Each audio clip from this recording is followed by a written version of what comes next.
Bismillahirrahmanirrahim.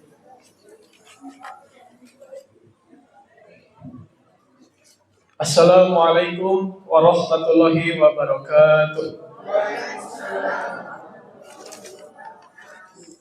Alhamdulillahillazi anzalal kitaba wa lam yaj'al lahu iwaja wa anzalahu hudaw wa rahmatan wa shifaa wa sirajan munira wa akhraja bihin nas minaz zulumati ilan nur ikhraja wa nuran mubina. Amma ba'du. Jemaah kaum muslimin Masjid Al-Mu'minun rahimakumullah Dalaramang Palawari sadayana. Alhamdulillah dina kesempatan di malam yang bahagia ini kita alhamdulillah kurang lebih sudah melaksanakan ibadah puasa Ramadan. Yani sekarang malam 17 yang bertepatan dengan nuzulul Quran. Alhamdulillah rangkaian acara dari awal sampai akhir, dan sekarang gitu kita setelah melaksanakan sholat isya berjamaah dilanjut dengan tarawih dan tadi khatam Al-Quran. Mudah-mudahan semua amalan yang kita telah laksanakan diterima oleh Allah Subhanahu wa taala. Amin ya Allah ya rabbal alamin. Berawal dari nuzulul Quran. Apa itu nuzulul Quran gitu ya? Nuzulul Quran dalam arti gitu ya, nuzul itu artinya diturunkannya Al-Quran.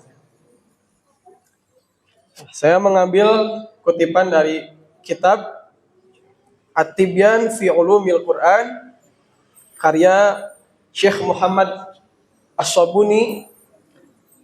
Mata ibtida'ul nuzulil Quran kana bada'un nuzulil Quran Al-Karim fi sab'i asyara min Ramadan. Dimulainya turun Al-Quran itu yakni pada malam 17 Ramadan. Li arba'ina sanatan khalat min hayatin Nabi sallallahu alaihi wasallam. Yakni pada usia 40 tahun Nabi Muhammad sallallahu alaihi wasallam. Lastu a'raful Quran wa fil marrah asalis qala lahu Iqra bismi rabbikal ladzi khalaq. Dan kita telah ketahui bersama wahyu yang pertama diturunkan oleh oleh Allah Subhanahu wa taala kepada Nabi Muhammad sallallahu alaihi wasallam yakni bacaan surah Al-Alaq ayat 1 sampai 5. Iqra bismi rabbikal ladzi khalaq. Khalaqal insana min 'alaq. Iqra wa rabbukal akram allazi 'allama bil qalam 'allamal insana ma lam ya'lam. Di sini kita mengambil hikmah, mengambil pelajaran dan mengambil pengetahuan. Ketika wahyu pertama diturunkan oleh Allah Subhanahu wa taala kepada kanjeng Nabi Muhammad sallallahu alaihi wasallam yakni bacaan surah Iqra. Bacalah Al-Qur'an. Berinteraksilah dengan Al-Qur'an. Kenapa? Segala sesuatu yang bersangkut paut dengan Al-Qur'an, segala sesuatu yang berinteraksi dengan Al-Quran itu akan mulia. Nah, coba kalau lagi sadayana kita ambil contoh.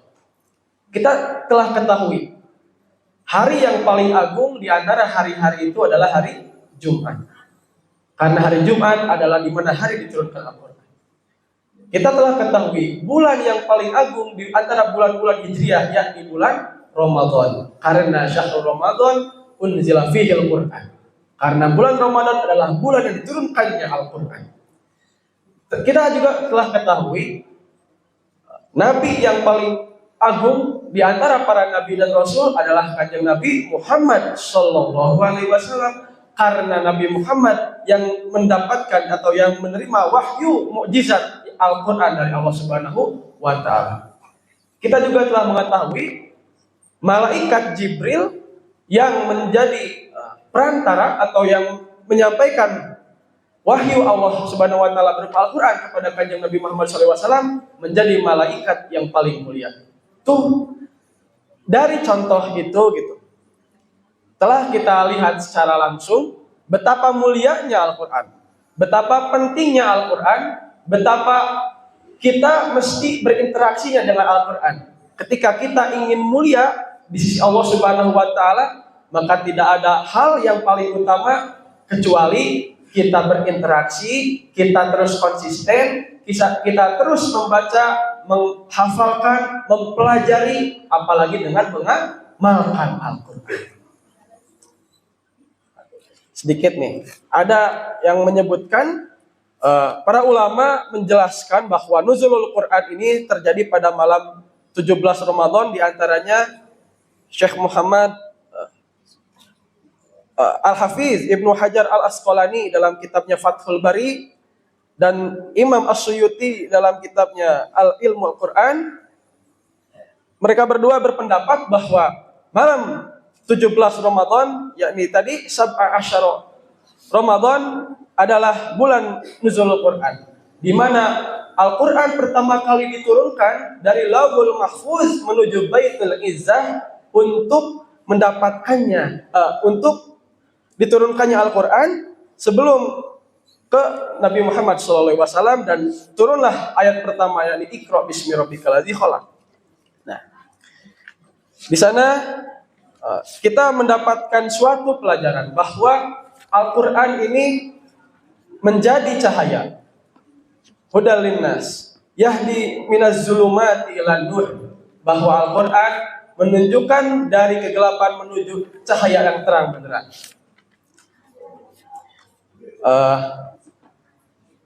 Diturunkannya Al-Quran saking menggambarkannya Al-Quran. Duh, beta nyalak si cepot nanya, dah nyalak si cepot nang ada suara apa lagi? Nah, biar sana. Kultum mung nyalak si cepot senanya. Dan tuh rada susah ini menyampaikan teh. Tapi emot gitu ya, saking luar biasa menggambarkan turunnya Al-Quran. Uniknya bimbo gitu ya. Para dengan bapak-bapak ibu mah kapungkur tahun sabaranya 80-an bimbo pernah menyanyikan suatu syair kieu saurna teh. Marga satwa tak berbunyi, gunung menahan napasnya, angin pun berhenti, pohon-pohon tunduk dalam gelap malam. Duh, kumanya teh nadaan terawas Pak. Teh tanya. Aya nu uninga, marga satwa tak berbunyi. Nah, tanya. Gunung, tekatinya menahan napasnya, angin pun berhenti, pohon-pohon tunduk dalam gelap malam pada bulan suci Quran turun ke bumi. Nah, nu kaituna teh cenah klimaksna, inilah malam 1000 bulan ketika cahaya surga menerangi bumi, ketika cahaya surga menyinari bumi, ketika Tuhan menyeka air mata kita, ketika Tuhan menyeka dosa-dosa kita. Di sini tergambarkan gitu, sangat luar biasanya ketika malam kemuliaan itu, ketika malam Lailatul Qadar itu, ketika malam diturunkannya Al-Quran. Wah, bimbo dengan sastra yang luar biasa gitu ya. Marga satwa tak berbunyi, saking heningnya ketika Al-Quran pertama diturunkan menjadi cahaya, menjadi petunjuk, menjadi pedoman umat Islam yang akan kita baca dan kita terus senantiasa amalkan dalam kehidupan sehari-hari. Ketika Tuhan gitu menyeka air mata kita, ketika Tuhan menyeka dosa-dosa kita, yang mana Al-Quran ini menjadi obat, menjadi syifa, menjadi penawar hati. Ketika hati gundah gulana, ketika hati bimbang, ketika hati bingung tentang hidup mana betaya sudana, gitu. Tiada lain tempat curhatan kita kecuali membaca Al-Quran, yakni berinteraksi atau berkomunikasi dengan Sang Maha Pencipta. Dan itu ayeuna mah gitu ya, jika kita lihat sekarang problematika hidup teh mes-mes eswekeun. Ya Allah Gusti nu agung kieu-kieu teh hirup perih karasana teh batur mah geus numpak Mercy abi mah numpak beca we sehari-hari teh tuh sana kana statuskeun sanes diinteraksikan dikomunikasikan kepada zat Rabbul Alamin yang mengatur segala urusan. Lamun orang terus gitu ya menganggap bahwa Allah tidak adil, Allah tidak ada, ini berarti kita kurang berkomunikasi, kita kurang berinteraksi kepada zat yang menciptakan kita. Salah satu cara berinteraksinya yakni dengan membaca Al-Quran. Bumikanlah Al-Quran. Bahkan Syekh siapa?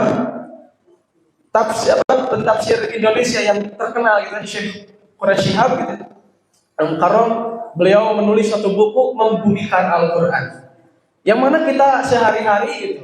Kalau kita lihat dari awal kita bangun tidur sampai tidur kembali, kita tidak lepas dari Al-Quran. Kenapa gitu? Al-Quran mengajarkan kita bangun subuh, kita terus sholat, kita terus beraktivitas, kita terus bekerja, kita terus melihat di jalan sekitar, melihat alam, melihat matahari, melihat bulan, melihat bintang, itu semua ada dalam Al-Quran.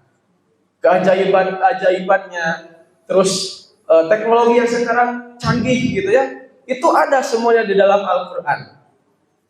Sebagai contoh gitu ya, para ilmuwan yang sampai masuk Islam, ketika di dalam surah Ar-Rahman menemukan suatu laut gitu ya, yang mana lautnya teh asin dan lautnya teh tawar gitu.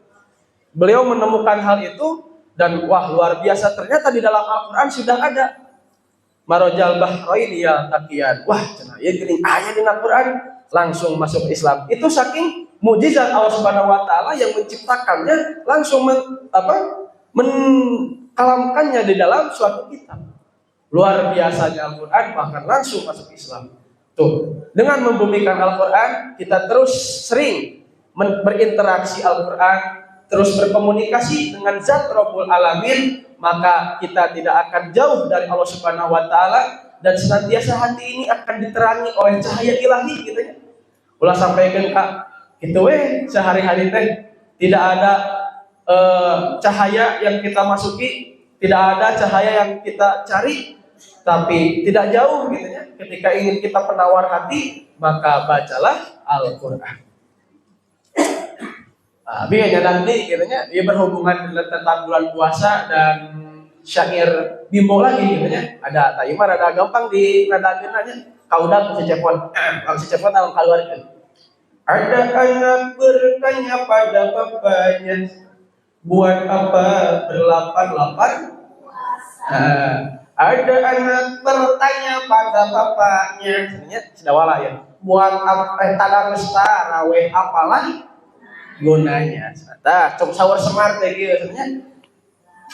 Lapar mengajarkan diri rendah hati selalu. Tadarus artinya memahami kitab suci. Tarawih mendekatkan diri pada ilahi. Nah, itu syair deh dari Bimbo gitu ya. Ini syair luar biasa Bimbo yang mensyairkan. Nah gitu. Tadi puasa, tadarus, tarawih. Itu segala aktivitas, 3 aktivitas kita yang menjadi kunci di bulan suci Ramadan. Kita siang hari melaksanakan puasa dibarengi dengan tadarus atau mengkaji Al-Quran, membaca Al-Quran. Di malam harinya kita bertarawih untuk mendekatkan diri pada ilahi, untuk mendekatkan diri kepada Sang Rabbul Izzati yang menciptakan kita, yang menjadi jalan kita, arah kemana kita pulang dan kemana kita akan pergi. Hadirin jamaah al-mu'minun rahimakumullah, mudah-mudahan segala yang kita laksanakan ini bisa menjadi kebermanfaatan. Segala yang kita laksanakan ini, saya yakin gitu ya, ketika suatu masjid, ketika suatu masyarakat yang terus menggaungkan Al-Quran, yang terus membacakan Al-Quran, membumikan Al-Quran dimanapun itu dan kapanpun itu, masjid dan tempatnya akan selalu barokah. Saya yakin dan saya lihat sendiri gitu ya, ketika saya ke suatu kampung dulu pas di pesantren di Tasik Malaya gitu ya, perbedaannya sangat jelas sekali. Ketika ke suatu tempat yang mana subuh, zuhur, asar, maghrib ada pengajian, ada membacakan ayat suci Al-Quran, itu sangat luar biasa gitu ya. Perekonomiannya, terus masyarakatnya, sosialnya. Begitupun di sini saya rasakan gitu, luar biasa sekali. Masyarakatnya sangat antusias, masyarakatnya sangat bersosialnya cukup tinggi karena terus menggaungkan Al-Quran, karena terus dibacakan Al-Quran. Mohon maaf, tapi ketika saya atau ya melihat ke suatu tempat daerah yang tanda kutip gitu ya, ke masjidnya jarang-jarang. Kadang anu berjamaah eta anu adan, eta anu qomat, eta imamna gitu. Diborong ku nyalira. Anu boro-boro atuh gitu mah anu ngawas Al-Qur'an berjamaah gitu aya punten-punten eta rada kirang atau kurang kelihatan jiwa sosialnya, kemakmuran masjidnya, keberkahan dalam bermasyarakatnya. Nah, mudah-mudahan kita terus menjadi masyarakat atau terus menggaungkan Al-Quran dimanapun dan kapanpun itu, menebar kebermanfaatan dan mendapat ridho Allah Subhanahu wa Ta'ala. Mungkin dicukupkan sekian. Nah, ditutup kembali gitu nya. Da paminyana koyang main rada rame tak tektok. Bung, serba pas nah, cakap dikultumkeun we. Tamina konteksnya di dalam masjid. Nah, ini untuk melatih gitunya, saya tidak bergantung kepada wayang, tapi harus bisa menyampaikan tanpa wayang gitu ya. Kira langsung. Nah, ditutup dengan pantun gitu atau apanya ini teh. Cikini ke gondang dia, hati ini sangatlah berbahagia. Cirata dan Danau Toba karena bulan Ramadan tiba. Semua kita baca Quran mumpung di bulan Ramadan. Mari kita baca Quran, sholat, zikir, ibadah, insya Allah meraih berkah. Wallahul muwaffiq ila aqwamit thoriq, wabillahi taufiq wal hidayah. Mohon maaf atas segala kesalahan dan kekurangan, mudah-mudahan ada manfaatnya. Assalamualaikum warahmatullahi wabarakatuh.